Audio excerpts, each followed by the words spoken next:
How do Messianic prophecies differ across Old Testament books? Imagine trying to piece together a puzzle where each piece tells a different part of a story. That's what reading the Old Testament about the coming Messiah is like. Each book offers a unique view, emphasizing different aspects of who the Messiah would be and what he would do. In the prophetic books like Isaiah, Jeremiah, Daniel, Zechariah, and Malachi, the focus is often on the future. These writers saw the Messiah as a figure who would bring salvation, justice, and restoration. Isaiah, for example, describes both the suffering and victorious sides of the Messiah. Isaiah 53 talks about a suffering servant who bears the sins of many, while Isaiah 7:14 predicts a virgin birth, pointing to a miraculous beginning. Jeremiah emphasizes the Messiah's role in establishing a new covenant, promising spiritual renewal for God's people. Daniel looks ahead to the Messiah's eternal kingdom and divine authority, describing a figure who rules forever. Zechariah presents a humble king riding on a donkey, and also speaks of a Messiah who will be pierced, highlighting suffering and sacrifice.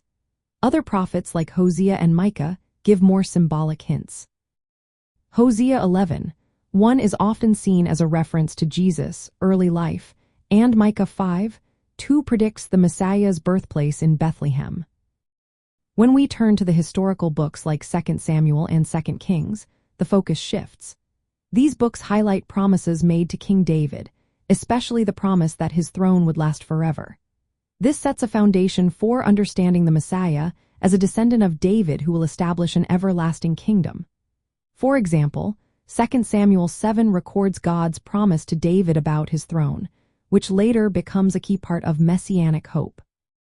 The Psalms add a poetic layer to the picture. They often speak of the Messiah as a king who rules with authority and as a suffering figure who endures mockery and pain. Psalm 2 describes the Messiah as God's anointed king who will govern the nations. Psalm 22 vividly depicts suffering, with details that many see as foreshadowing Jesus' crucifixion, including feelings of abandonment and physical torment, but also eventual victory and deliverance. The differences in how these books portray the Messiah come down to their focus and style. Some books highlight his kingly and victorious role, like Psalms and Zechariah. Others focus on his suffering and redemptive work, like Isaiah 53 and Psalm 22. Some emphasize the covenant renewal, like Jeremiah, while others stress divine authority and eternal rule, like Daniel. The styles vary from poetic and symbolic to narrative and covenant-based, giving us a layered view of what the Messiah would be. Understanding these differences helps us see the full picture. It shows that the Messiah is not just one thing but a combination of roles: king, suffering servant, covenant mediator, and divine ruler.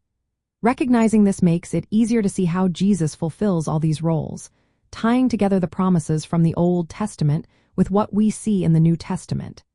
It's like seeing a beautiful mosaic where each piece adds to the whole story of hope and redemption.